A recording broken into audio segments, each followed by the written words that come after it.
Loh, apa iya kalor dan suhu itu adalah hal yang sama? Keduanya berhubungan dengan panas sih. Tapi persepsiku itu benar atau salah ya? Terus aku penasaran deh. Di video part 1 kan dibahas terkait transfer energi. Emang iya proses transfer energi itu selalu menyebabkan suhu meningkat?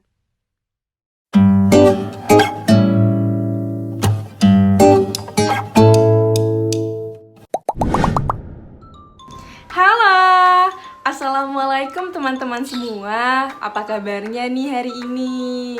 Semoga saat menonton video ini teman-teman semua dalam keadaan baik, sehat, dan juga bahagia. Amin. Oke, pada kesempatan kali ini kembali lagi bersama saya Julia Jasmine Rifka Hayati. Kita akan melanjutkan pembahasan miskonsepsi fisika pada materi suhu dan kalor. Nah, bagi teman-teman yang belum nonton part satunya, yuk ditonton dulu. Kalau di video part 1 atau di video sebelumnya kita sudah membahas terkait apa itu miskonsepsi dan juga miskonsepsi pada konsep kalor. Nah, pada video ini part 2 kita akan membahas terkait miskonsepsi pada konsep suhu dan juga keterkaitannya dengan konsep kalor.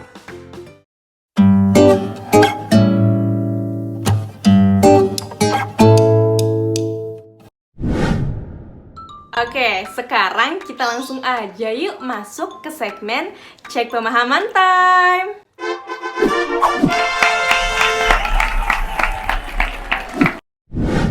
Nah, pada segmen ini aku butuh banget konsentrasi dari teman-teman. Sekarang coba kalian pilih ya, mana sih definisi dari suhu yang paling tepat? Pertama, yang A, suhu merupakan ukuran kalor yang terkandung dalam suatu zat atau benda. Pilihan kedua, suhu merupakan derajat panas atau dinginnya suatu benda. Hayo, di antara ini dan ini, mana yang paling tepat? Aku kasih waktu 3 detik dari sekarang.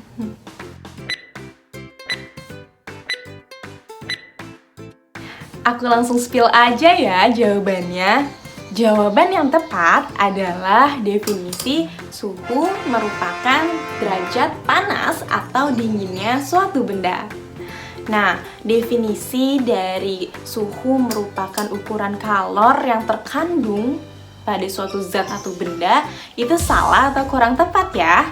Karena suhu itu bukanlah ukuran kalor yang dikandung oleh suatu benda. Ingat, di video part 1 kita sudah membahas bahwa kalor itu memang tidak dapat dikandung atau disimpan oleh suatu benda. Suhu itu merupakan hasil pembacaan dari termometer yang mengukur seberapa panas atau dinginnya suatu benda. Jadi, secara definisi, suhu merupakan derajat panas atau dinginnya suatu benda. Yang mana derajat suhu itu dapat kita ketahui dengan mengukurnya menggunakan termometer. Ngomong-ngomong terkait termometer, kalian pasti udah tahu kan apa itu termometer? Itu loh benda yang sekarang tuh happening banget. Karena setiap kita mau masuk sekolah, mall, atau tempat-tempat lain, itu biasanya kita dicek dulu suhunya, suhu tubuhnya. Nah, pengecekan suhu itu menggunakan termometer. Kalau pada tingkat mikroskopis atau sifat ukuran yang sangat kecil, sebagaimana yang kita sudah bahas di video part 1, suhu itu menggambarkan rata-rata energi kinetik yang dimiliki oleh atom-atom di dalam sebuah benda.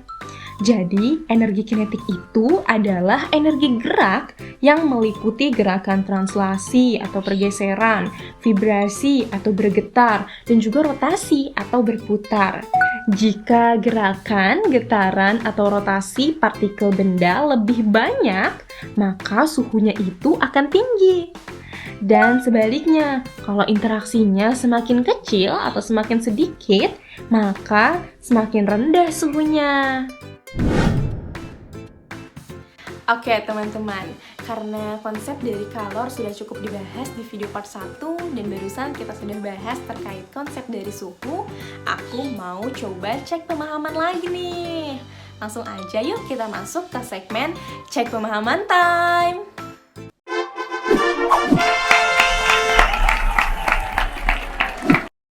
Apakah benar setiap terjadi transfer energi ke suatu benda, benda itu suhunya akan meningkat bahkan dalam proses perubahan fasanya?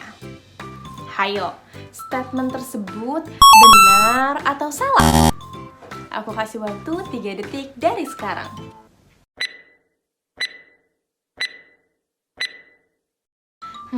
Langsung aja ya aku spill jawabannya. Jadi jawabannya itu adalah kurang tepat.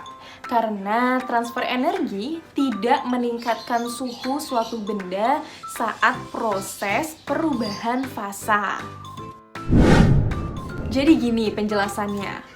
Memang suatu zat atau benda biasanya mengalami perubahan suhu ketika energi ditransfer dari satu benda ke benda yang lain.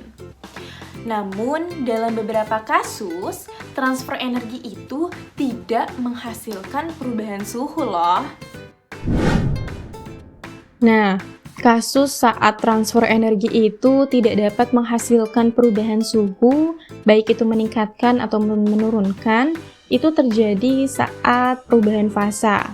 Mudahnya perubahan fasa itu merupakan perubahan bentuk atau perubahan fisik ya, dari benda padat misal menjadi cair atau mencair, atau dari benda padat menjadi uap, itu sublimasi, atau dari cair menjadi uap atau mendidih. Nah, jadi pada masa-masa perubahan bentuk atau saat perubahan fasa itulah, meski terjadi transfer energi, dia tidak menyebabkan kenaikan suhu pada benda.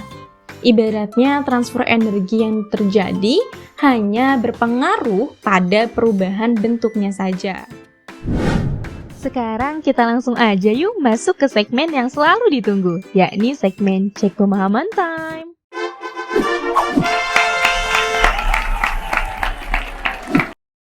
Oke, coba perhatikan statement berikut. Bener gak sih kalau misalnya suhu dan kalor itu merupakan hal yang sama? Karena kan keduanya berhubungan dengan panas. Ayo, statement tersebut benar atau salah ya? Aku kasih waktu 3 detik dari sekarang untuk memutuskan.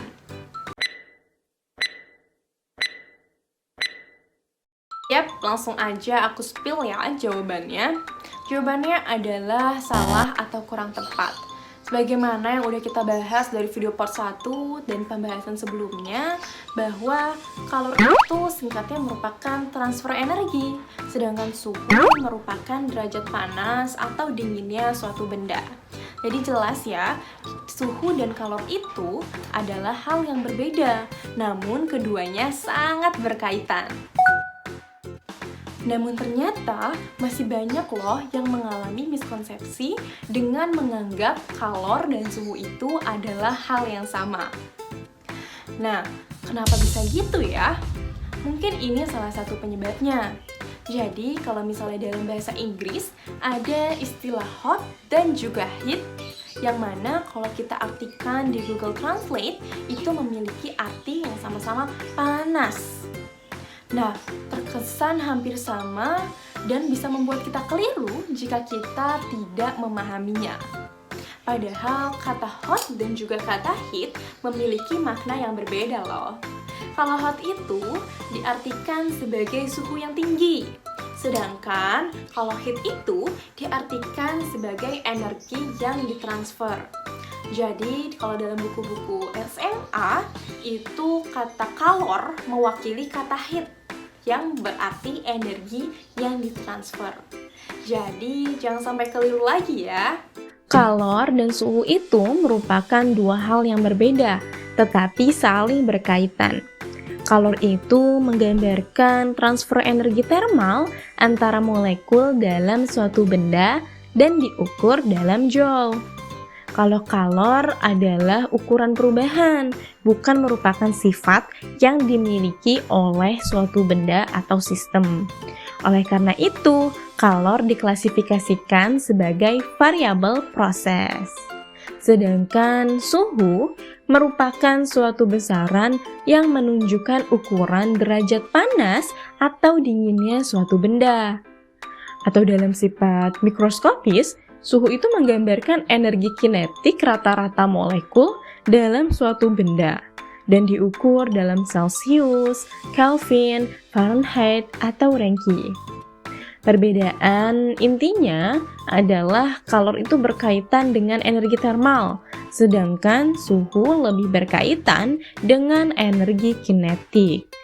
Namun keduanya memiliki hubungan bahwa kalor hanya dapat terjadi jika terdapat perbedaan suhu antara dua benda atau lebih. Nah, bagaimana teman-teman? Semoga setelah menonton video ini, teman-teman semua bisa lebih memahami terkait konsep dari suhu dan juga keterkaitannya dengan konsep kalor. Dan semoga kita tidak lagi mengalami miskonsepsi terkait konsep-konsep tersebut. Oke, sebelum video ini kita tutup, aku punya pertanyaan buat teman-teman. Yang pertama, kalian pernah gak sih berpikir kenapa ya tubuh kita ini bisa merasakan panas dan juga dingin? Bagaimana sih prosesnya jika dijelaskan secara ilmiah? Lalu, air itu bisa mendidih di suhu berapa derajat Celcius ya? Apakah teman-teman mengira kalau air itu akan bisa mendidih jika suhunya sudah mencapai 100 derajat Celcius? Atau jangan-jangan di suhu 80 derajat Celcius air udah bisa mendidih? Jadi pastinya air itu udah bisa mendidih di suhu berapa derajat Celcius ya? Kalau tadi mendidih, lalu menguap. Menguap itu atau terjadinya penguapan pada air itu saat dimasak pada suhu berapa derajat Celcius sih? Lalu apakah air itu bisa menguap di suhu berapapun? Dan benar gak sih kalau kulit kita itu bisa menentukan suhu dari suatu benda? Hayo, kalian tahu nggak jawaban-jawaban dari pertanyaan tadi? Kalau kalian masih ngerasa bingung, ragu, dan butuh penjelasan, yuk langsung aja kita nonton video part 3-nya. See you on next video. Wassalamualaikum warahmatullahi wabarakatuh. Dadah!